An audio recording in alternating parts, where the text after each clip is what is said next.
and welcome to Cover Story. Today we have with us a very special interview with Shyam Saran. He is a former Foreign Secretary.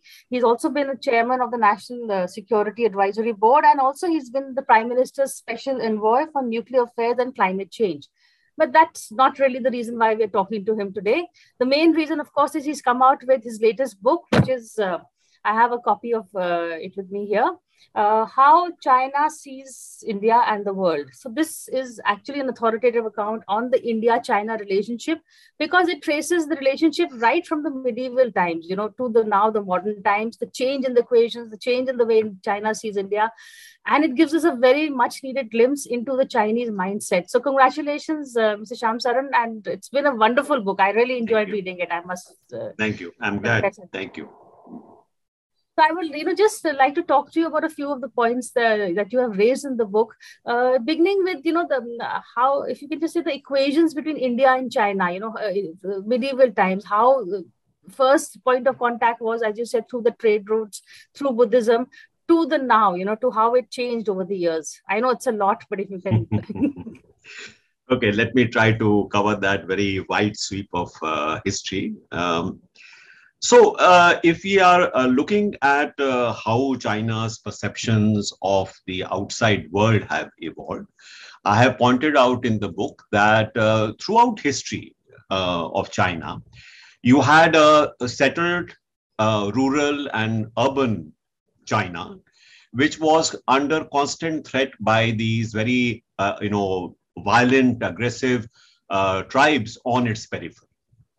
The steppe tribes, as they were called.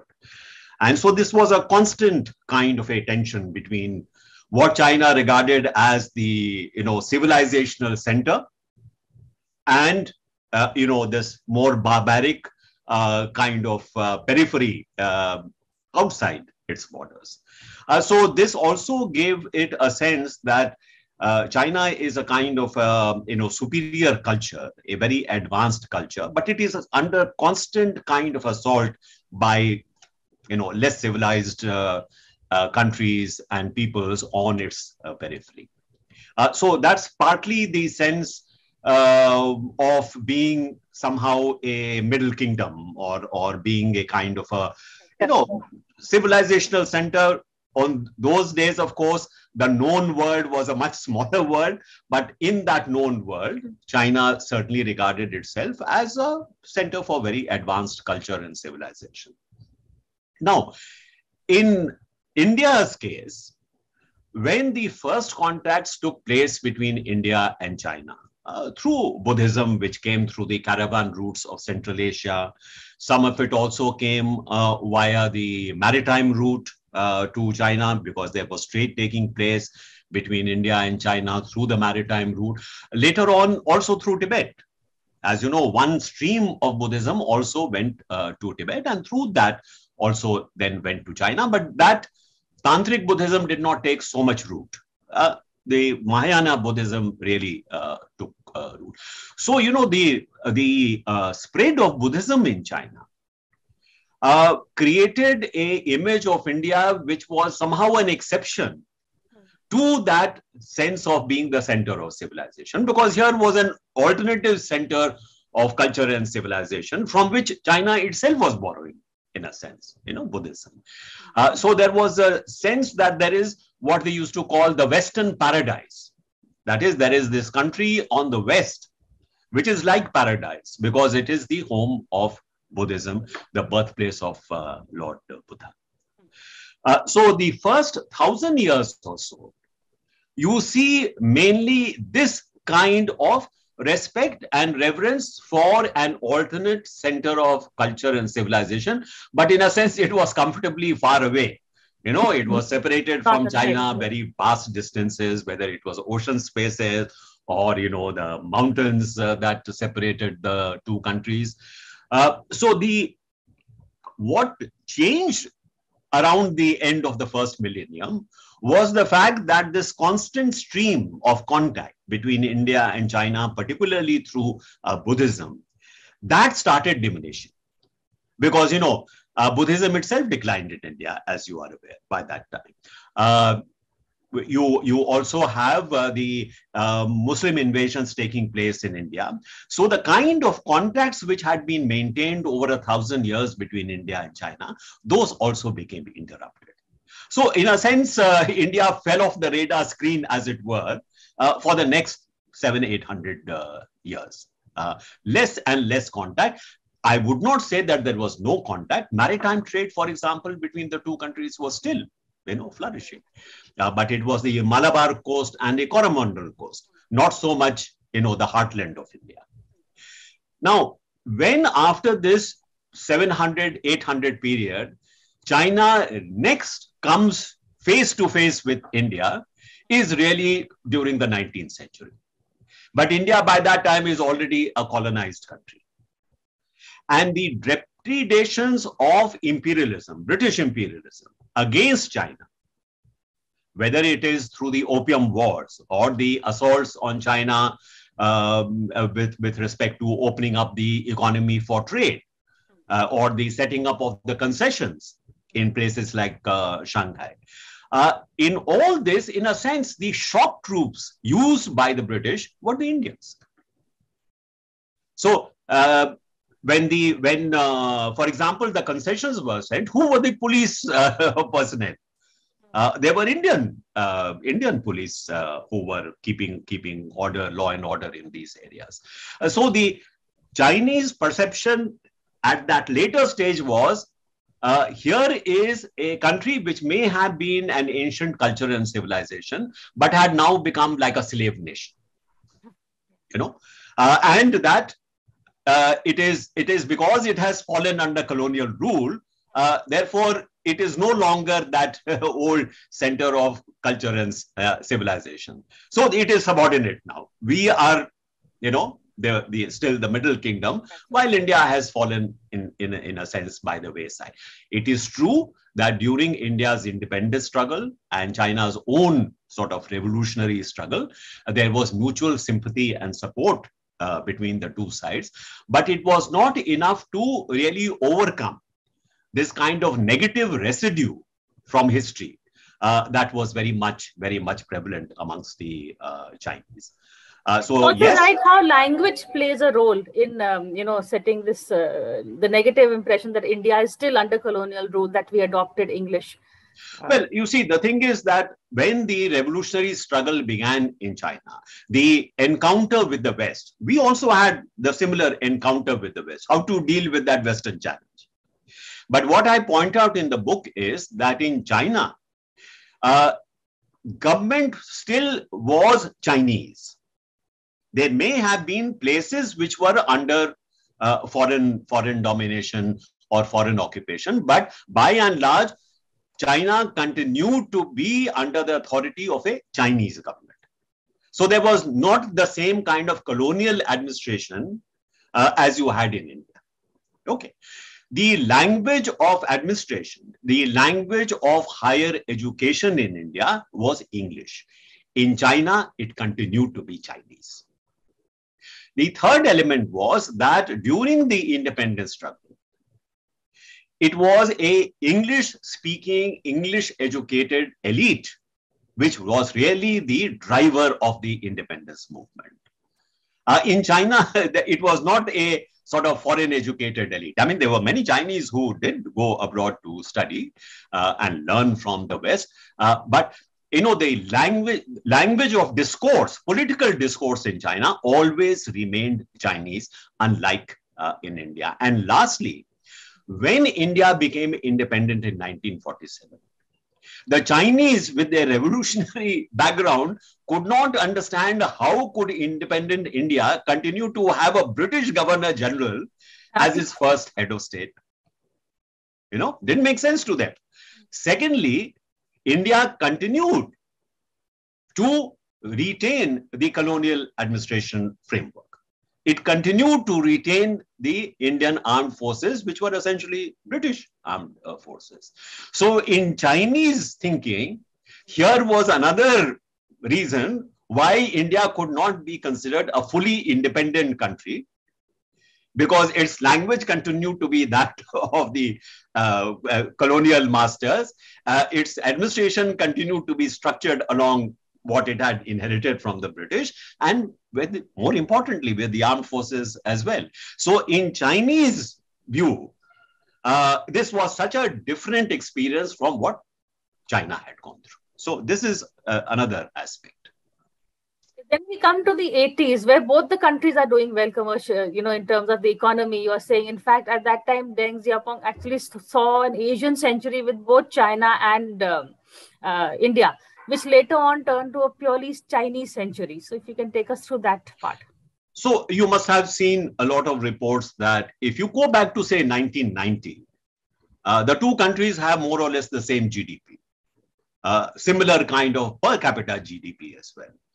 In some senses, India is somewhat more advanced because of the fact that, unlike China, it has kept itself open to the rest of the world. It is, as I point out in the book, that the Indian culture is inherently cosmopolitan, inherently through the ages engaged with the rest of the world, whether it is through invasions or migrations or trade, whatever you call it.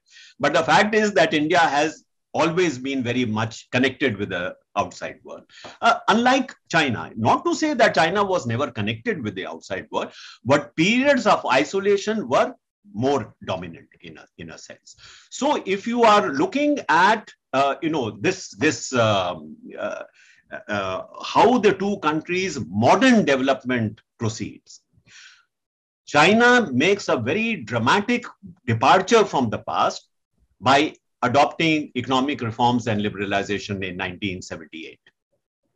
India does that almost 10 years later with its own economic reforms and liberalization in 1991 under Prime Minister Narasimha Rao. So if you see the growth trajectories of the two countries, they start off more or less from the same spot, but China then, develops at a much more accelerated pace. India, it's not that India is not growing, but India is not growing at the same rate as China. So the gap between the two starts increasing. Now, when Rajiv Gandhi went to China in 1987, I think, or 88, there was still no perception in China that India was so far behind China. It was recognized that China and India more or less took emerging economies in the same league.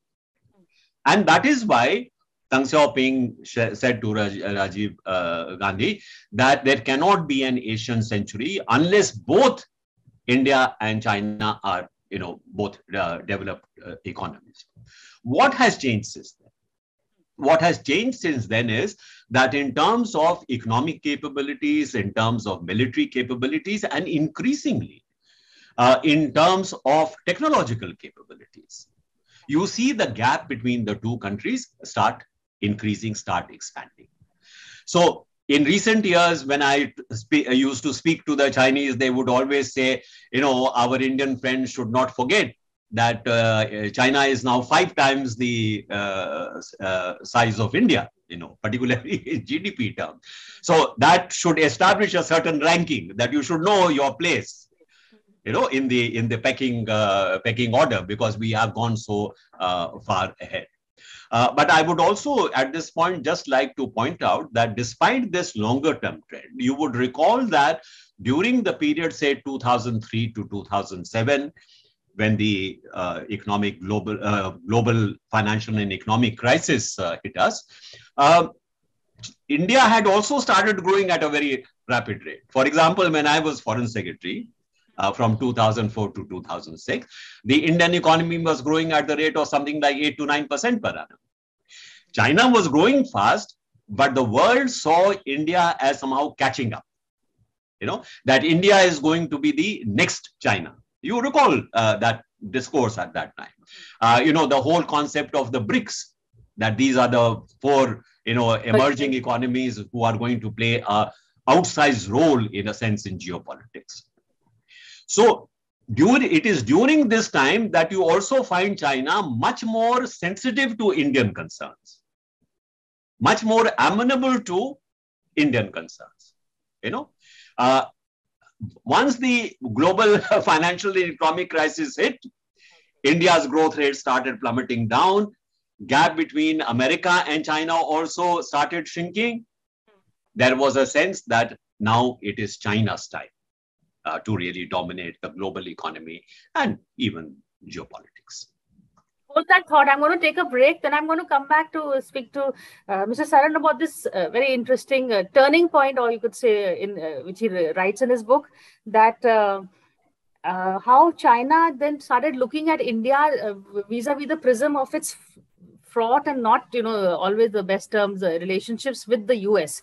How we were being seen through the prism of US. I can't find the exact line, but he writes that sentence, and then he goes on to explain it, and also brings in how the Ukraine war has Russia-Ukraine war has actually played a turning point into China's position in the geopolitical scenario. So a quick break, then we're going to try and answer these questions.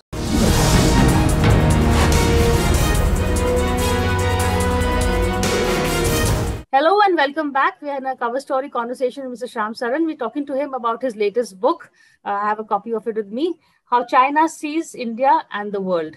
Mr. Saran, we were, before the break talking about China and India, but now how China actually has begun to see India through the prism of its relations with the US.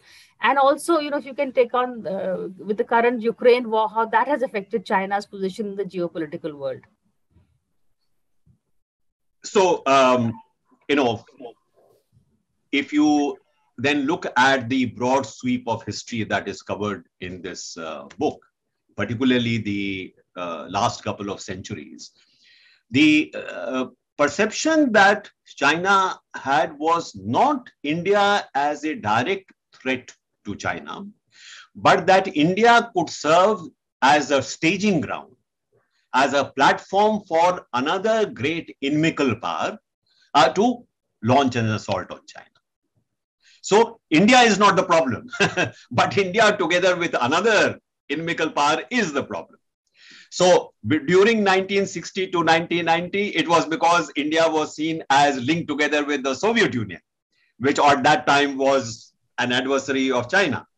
Now it is that the United States of America, which is the chief rival of China geopolitically, its relationship with India has become very strong, and therefore there could be India emerging or re-emerging as a kind of a platform for, trying to contain China or trying to somehow limit China in its own heartland. So that is why I say that China is looking at its relationship with India through the prism of its own relationship with the United States of America. Okay. So much of the pressures which are being put on India is also to dissuade India from getting closer to the United States, say through the Quad. You have seen the reaction to the forthcoming Quad meeting in Tokyo from China. So this is something that we need to keep in mind. And if we are seeing a recent series of events, I have pointed out in one of my articles that in 1972, it was the US which did a China on the then Soviet Union. When Nixon's visit to China took place, it dramatically changed the power equation amongst China, Soviet Union, and the United States. It suddenly gave much more room to the United States in dealing with the security threats it was facing. February 4 to 2022, Xi Jinping is host to Putin at the Beijing Winter Olympics.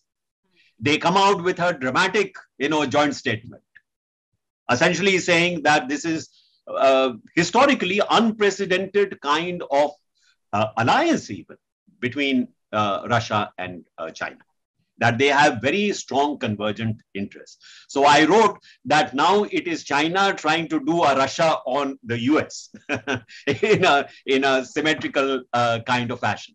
But just to take this forward, this bet which China made in establishing this very strong kind of an alliance with the Russians today.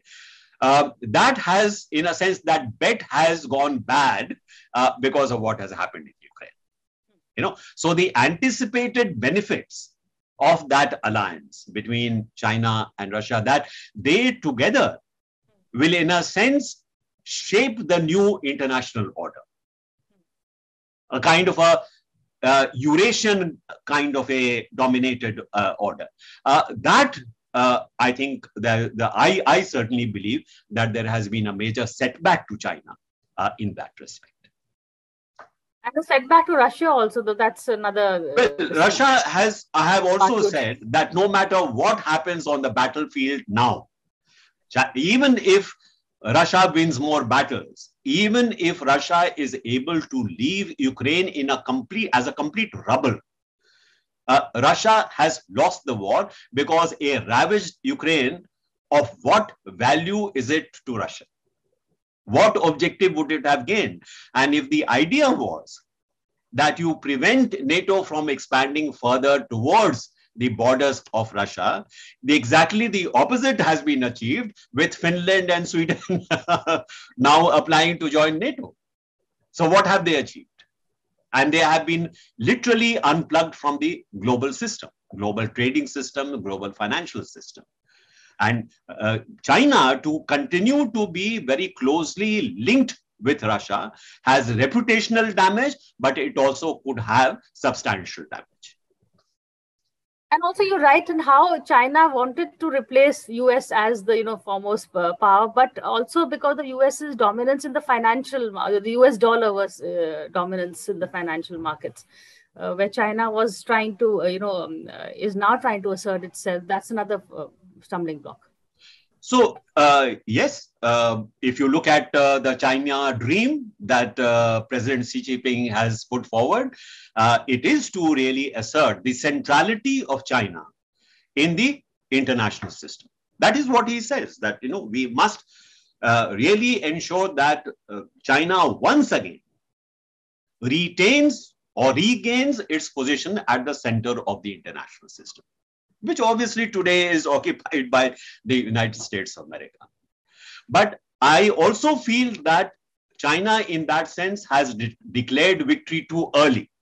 Because even if the US is in relative decline, and nobody can contest that relatively speaking, US power is declining, but there is no doubt that United States of America, even in decline, continues to be the only major power which has a global reach, which has a network, for example, of military alliances across the world. It still continues to be the repository of the most sophisticated technologies in the world. After all, the four major tech platforms are all American, isn't it? Amazon, Microsoft, Facebook, Apple, all these are American.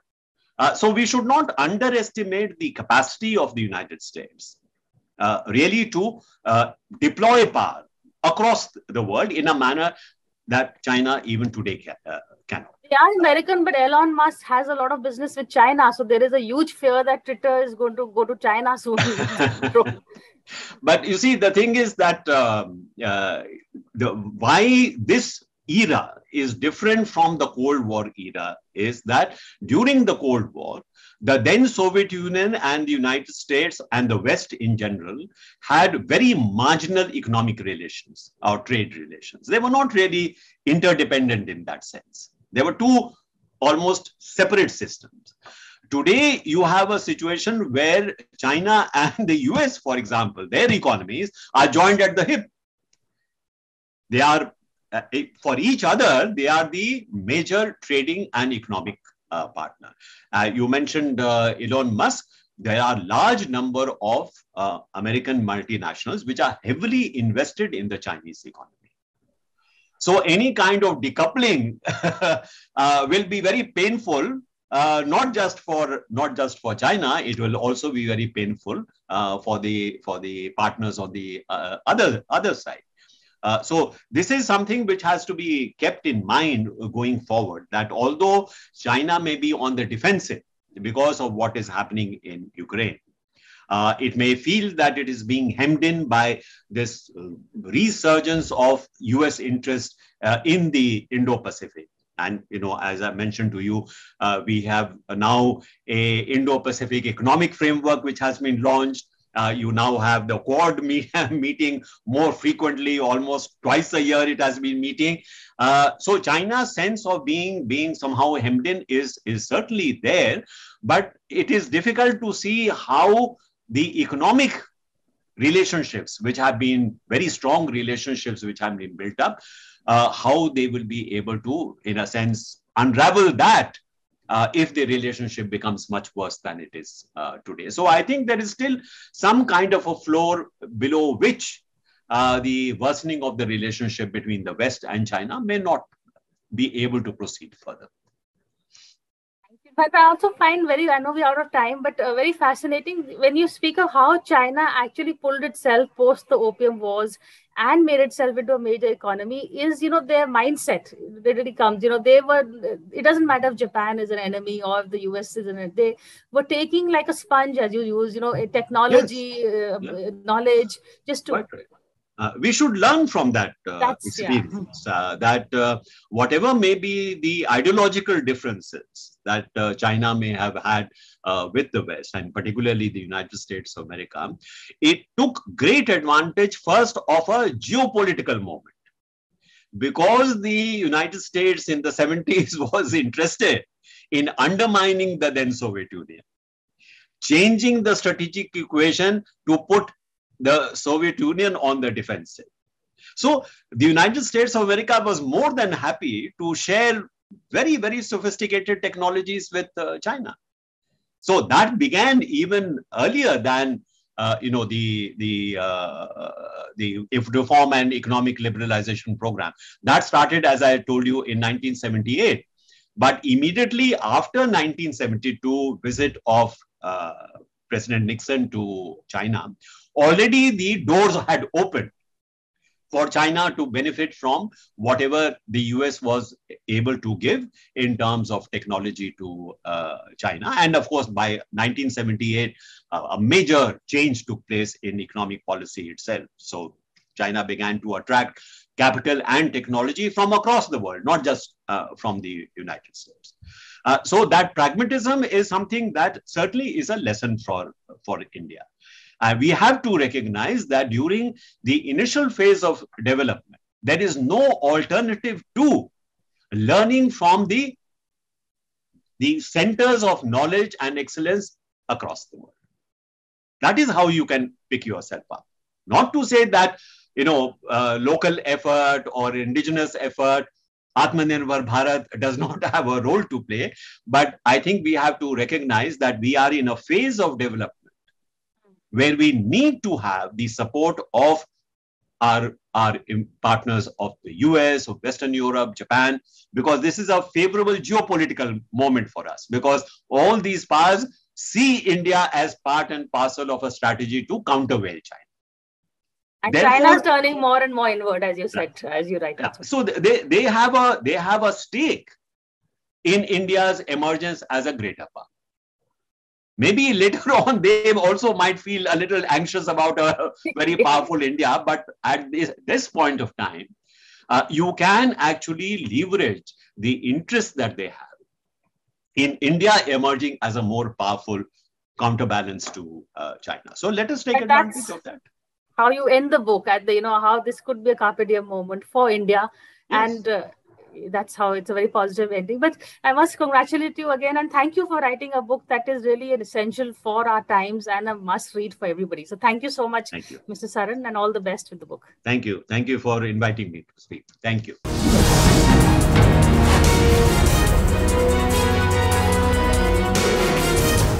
For more such videos, subscribe to the NewsX YouTube channel, hit the bell icon.